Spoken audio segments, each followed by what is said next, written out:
My brother demanded $50,000 from me for his broken relationship after his fiancée confessed she loved me. My brother Matt, who is 1 year older than me, was engaged to Kate, his ex-fiancée. They seemed like a good match, and it appeared that they would have a wonderful life together. However, things didn't go as planned, and their relationship ended in large part due to me. Before you pass judgment, I need to describe what actually happened. Matt and I have always been close, and we even attended the same college, where Matt met Kate. They struck it off fast and began dating seriously. Kate spent a lot of time with Matt and me in our college apartment. It didn't take long until she and I became pals. Initially, I was pleased to see how much she cared for my brother, and I admired her as his girlfriend. That's how I've always seen her, as Matt's girl, with the potential to join our family eventually. But, over time, I started to notice things about Kate that made me uneasy. She was frequently overly nice with me in ways that did not seem quite acceptable. I dismissed it at first, assuming it was her way of bonding with me as a potential sister-in-law. However, numerous ex-girlfriends of mine would bring up Kate in conversation. They told me how uncomfortable she made them feel when they came to visit me. According to them, Kate would act possessive of me around them, asking a lot of questions, which made no sense given that she was with Matt and not me. I never paid much attention to these statements, supposing they were exaggerated or simply didn't want to believe them. But as more individuals brought it up, I realized there could be something to it. I once dated a girl named Sarah, and everything went well between us. However, she abruptly ended our relationship. I was caught off guard and had no idea what had gone wrong. I eventually discovered the truth. Kate had ruined our relationship. When I brought Sarah over to our apartment, Kate would continuously mock her, put her down, and even bully her behind my back. Sarah later informed me that Kate made her feel unwelcome and insignificant, as if she did not belong in my life. That was not all. Kate went so far as to lie to Sarah, claiming that I was cheating on her with other people. That was completely false, and the worst part was that Sarah believed her without speaking with me first. It ached to know Kate had purposefully wrecked our relationship. When I questioned Kate, she acknowledged lying but showed no remorse. Instead, she excused her actions by claiming that she didn't think Sarah was right for me and was attempting to protect me from a relationship she didn't believe was good enough. She presented it as if she was doing me a favor, but it did not feel that way. It seemed like an invasion, as if she had crossed a line she wasn't supposed to cross. This was not an isolated instance. Another time, I was dating a girl named Emily and things were getting serious. During Christmas, I decided to bring her home for the first time to meet my family. Matt brought Kate along, as he normally did. I had high hopes for the holiday, thinking it would be an opportunity for Emily to connect with everyone. Instead, it became a nightmare. Kate made Emily feel unwelcome from the beginning. She would isolate her from family gatherings, making her feel like an outcast while pretending she didn't notice. Emily later told me that she thought Kate despised her and treated me with jealousy. She followed me about all day, never allowing Emily or myself any space or solitude. Eventually, Emily couldn't handle it any longer, and we split up. These experiences made me feel stuck. I wasn't sure if Kate had feelings for me because she had never expressed them. I also didn't know how to handle this without producing a schism between my brother and me or inciting extra family turmoil. But, at the same time, I couldn't ignore how Kate's actions affected my life and relationships. It was evident that something was wrong, and it was only a matter of time before things broke down. Then came my birthday. Kate handed me a gold chain with the letter K on it. It looked quite pricey. At first, I wasn't sure how to react. Giving me a necklace with her initials on it seemed weird, even inappropriate. This was not the type of gift you'd anticipate from your brother's fiancée. It seemed more like something couples would exchange. I nervously quipped that she must have confused the receiver, as the necklace appeared to be a gift for my brother Matt rather than me. Kate's face flushed with shame, and she explained how she had personalized the necklace particularly for me. She said she wanted me to wear it so I wouldn't get approached by every girl on the street. I made a nasty expression at her comment, and she must have seen it because she fell into tears and fled out of the room without saying anything. The entire situation felt awkward and uncomfortable, and I had no idea what to do. Later, I summoned the confidence to tell my brother about my concerns, hoping he'd understand why Kate's gift had upset me. But, to my amazement, he ignored it completely. He pretended it wasn't a huge deal for Kate to give me anything like that, telling me that Kate loved me like family and I shouldn't overthink things. When I brought up Kate's previous occurrences and strange conduct, my brother replied that she was simply a highly protective person and that her behavior meant nothing else. To avoid unnecessary drama, I decided to drop the topic with him. He was clearly delusional. But, following the incident, I made a concerted attempt to distance myself from Kate. I was nice and respectful whenever I was around her, but I avoided spending time alone with her or conversing with her for longer than necessary. I assumed that providing that distance would help create clear boundaries and that she would finally leave me alone. When my brother and Kate graduated, I expected to spend less time with Kate, but that did not happen. Kate began phoning and texting me practically daily. Even when I ignored her calls and responded briefly to her texts, she didn't seem to receive the message. Her persistence perplexed me, and I couldn't understand why Mom continued to seek so much attention from me when her priority should have been my brother. Then Daisy entered my life. I met her at a party through common friends, and as soon as we started talking, I realized she was unique. Daisy is the love of my life, and I'm so grateful we met. Kate's behavior at family functions followed the same old, unpleasant pattern every time she met Daisy. She would try to bully Daisy in the same manner she had bullied my ex-partners. But this time, something was different. I was older, more self-aware, and far less tolerant of her shenanigans. Whenever Kate crossed a line, I stood up for Daisy and warned her to back off. But I also have to admit that Daisy does not require my protection. She is strong, confident, and refuses to accept disrespect. One event stood out in particular. Kate chose a seafood restaurant for our family meal despite knowing Daisy was terribly sensitive to shellfish. She obviously wants Daisy to sit out, expecting she would feel ostracized and embarrassed. When I discovered what was going on, I absolutely refused to attend the dinner. Daisy did not remain silent either. She informed everyone that Kate had purposefully chosen a place where she would be unable to eat. Kate attempted to play innocent, stating she had no idea Daisy's allergy was such a major deal. When it didn't work, she became rude, insulting Daisy by claiming that only weak people had such allergies and accusing her of faking them for attention. That was the breaking moment. My parents recognized Kate's callous behavior and called her out on it. I also insisted Kate apologize to Daisy on the spot. She seemed outraged at me for siding with Daisy, as if she expected me not to support my own spouse. She whispered an unconvincing apology. In the end, my dad, Daisy, and I went out to another restaurant while Kate and my brother ate at the seafood restaurant. Daisy and I carefully avoided Kate following this incident. Fortunately, my parents were on the same page. They saw Kate's odd conduct and did not pressure me to involve her in my plans. They understood and supported my decisions, making things easier for me. My brother Matt was the only person who remained to support Kate. He would regularly approach me and plead her case. He told me how Kate was hurt that I wasn't spending more time with her, and how Daisy had pushed a wedge between us. He'd reminisce about the good old days, attempting to persuade me to visit him and Kate more often so the three of us could hang out like we used to. But I had no desire to turn back the clock. I made it obvious to Matt that Daisy was a vital part of my life right now, and she was not leaving. I told him that if Kate couldn't accept Daisy or recognize her role in my life, there was no place for me in their small group. I wasn't going to place Kate's sentiments over my partner's well-being, or jeopardize the life I was creating with Daisy. It was a difficult conversation, but it needed to be had. My brother and I developed a strained connection over time. When my brother got engaged to Kate, he invited me and Daisy to an engagement party with the rest of the family. I wasn't looking forward to seeing Kate again, but for my brother's sake, I decided to set my sentiments aside for one night. Little did I know, that night would be a disaster that none of us would ever forget. Kate stared at me from the time we arrived. She approached me and offered me a lengthy, prolonged hug, which made me uneasy. I observed that she was drinking extensively all night. She was noisy, emotional, and obsessively focused on me and Daisy. She continued to flirt with me, stroking my arm needlessly and making improper remarks. It was awkward, to say the least. I did my best to avoid her without raising a disturbance, but my attempts to separate myself just made her angrier. Matt stood up to make a toast to commemorate their engagement. Kate pulled the microphone from his hand in the middle of his address, as the entire crowd watched. Kate began a rambling and disjointed confession. She told everyone present that she had been living a lie for years. She appeared inebriated, and her speech was slurred. She admitted in front of our entire family and friends that she had always been in love with me, not Matt. The room fell silent, and all eyes turned to me. My brother's face became pale, his expression a mix of shock and sadness. I could feel my pulse pounding in my chest as the horror of what she was saying set in. Kate, unconcerned about the ruckus she was causing, resumed her inebriated confession. She explained that she had tolerated remaining with Matt all these years because it was the only way she could be close to me.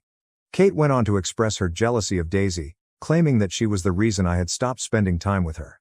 Then, to everyone's amazement, she begged me to leave Daisy. She stated she wanted us to run away together and have a wonderful life as a couple. The desperate tone in her voice was frightening. The room was stuck in startled quiet, except for Kate's drunken tears. Fortunately, Kate's sister, who was also attending the party, stepped in. She hurriedly pulled Kate away from the microphone and attempted to settle the situation, but Kate was not finished yet.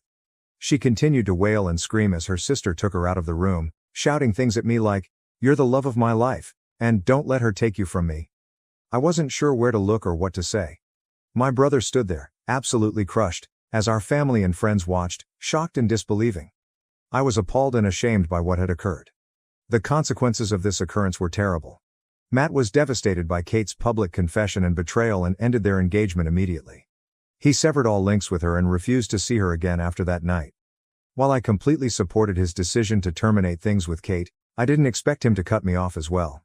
Matt refused to speak with me after that, no matter how hard I tried. He ignored my calls and messages, and he did not respond even when our parents tried to interfere. He stopped attending family gatherings, barely communicated with anyone, and provided no updates on his life. He has had almost no communication with any of us in the past 5 years. He was even absent on the most important day of my life, my wedding to Daisy. My parents occasionally receive a few updates from him, but that's about it. We have no idea why he cut us off so totally, but we understand his need for space, even if it breaks our hearts. That is why, when my phone rang this week and I saw Matt's name on the screen, I was taken aback. I hadn't heard from him in years, and I couldn't believe he was reaching out now. When I answered the phone, the first few moments were awkward. We hadn't spoken in a long time, and it was hard to know where to begin. But I was just glad that my older brother had finally contacted me. I missed him more than I knew. Matt informed me he was doing okay and eventually revealed why he was reaching out. He informed me that he was getting married in a few months. The news surprised me, but I was truly thrilled for him. After everything he'd been through, it felt like a new beginning in his life. I congratulated him cordially and expressed how pleased I was to hear the news. Curious, I inquired whether he planned to invite our parents, Daisy, and me to the wedding. It had been a long time since we'd all been together, and I saw this as an ideal opportunity for reconciliation. Matt confirmed that he was actually inviting us, which reassured me. It seemed like a bridge was finally being repaired. But then he said something that really took me off guard. He simply stated that, while I had been asked to his wedding, I could not come empty-handed. At first, I chuckled, believing he was making a light-hearted joke about wedding presents. I promised him that I would get him and his fiancée a wonderful gift. But Matt quickly clarified that wasn't what he meant. He went on to claim that what he really wanted from me was $50,000. I froze, taken by surprise. $50,000 for a wedding gift? For a second, I suspected he was still joking, but the severity in his voice dispelled any doubt. I urged him to clarify, to see if I had misunderstood, but Matt insisted. He informed me that this was something I owed him after breaking his trust years before. He argued that paying him this money was the only way to mend our friendship. I pressed him further, confused and shocked, to attempt to figure out what he was saying. What trust had I broken? How had I harmed him? That's when Matt mentioned Kate. He described in great detail how his ex-fiancée proclaimed her love for me at their engagement party. He told me how ashamed and deceived he felt that night, standing in front of his family and friends while his life fell apart. Matt blamed me for his disgrace and emotional agony. He claimed that I should have known Kate's feelings all along and done anything to avoid her disclosure. He criticized me for not setting stricter limits with her and for failing to recognize the warning signs sooner. Matt told me that the day Kate professed her love to me, he experienced a significant emotional and social loss. He said that the incident harmed his reputation, broke his confidence, and left him emotionally wounded. In his mind, the $50,000 was more than just a wedding present. It was compensation for the agony and humiliation he felt I had caused him. He saw it as an opportunity for me to take responsibility and make things right. Obviously, I informed Matt that I couldn't do what he asked. I informed him that he was insane for ever suggesting something like this. But Matt persisted in giving me a few days to rethink, implying that if I did not pay him the money, our relationship would be gone forever. Honestly, this feels like an ultimatum, and it has left me angry and very saddened. My wife believes my brother has lost his mind, but some of my cousins agree with Matt. They believe I should at least consider compromise and compensating him, as he has suffered greatly as a result of my actions. Okay, Reddit, here's an update. Matt's demand has stunned my parents just as much as it has me.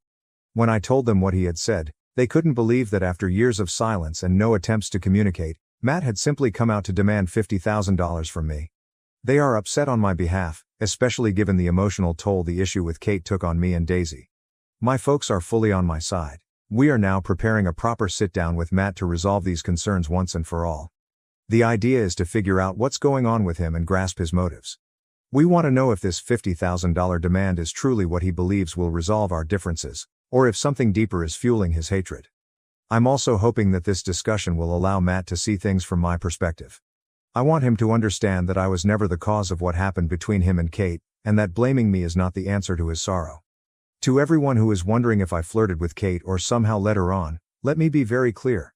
I was never drawn to her from the start. I respected her because she was important to Matt. Any feelings she had for me were totally her own. I never gave her any cause to believe I had anything more than platonic respect for her.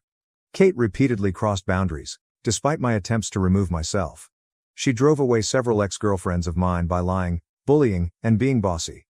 She became envious and hateful when Daisy entered my life, and she made it her purpose to mistreat her whenever possible. Matt wasn't immune to her actions either. He noticed how uncomfortable she made me and how antagonistic she was to Daisy and my ex-partners, but he never discussed it with Kate.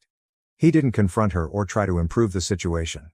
That stings also because I believe he knew deep down that what she was doing was wrong, but he decided to look the other way rather than confront her. It's as if he expected me to simply tolerate her antics for the sake of peace, no matter how much stress they imposed on me. Also, what kind of grown woman gets drunk and professes her emotions for her fiancé's brother at their engagement party? That moment was both mortifying and awful. She showed no respect for her relationship with Matt, for me, or for Daisy. I'm pleased Matt and Kate are no longer together because I believe this inappropriate dynamic would have persisted indefinitely. Update 2. It has been a month since my last update. Last week, after much back and forth, my parents, Daisy, and I finally met with Matt. He had made numerous reasons not to meet us, dragging his feet and avoiding any meaningful talk. My parents, however, remained strong. They insisted that we clear the air and strive to reconstruct what was destroyed.